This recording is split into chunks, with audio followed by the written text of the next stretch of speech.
মোহাম্মদ মাসুদ পালোয়ান, মোহাম্মদ আরশাদ গাজী, নাদির গাজী, মোহাম্মদ ইকবাল বেহারি, নাহিদ তালুকদার ও মোহাম্মদ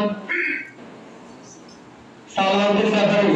এবং এইমাত্র উপস্থিত হয়েছেন আমাদের মধ্যে মোহাম্মদ সাগর মজুমদার, বিশিষ্ট সমাজসেবক ও ইউপি সদস্য ৮ নং ওয়ার্ড ১ নং কালীতুবা পশ্চিম ইউনিয়ন। এই পর্বে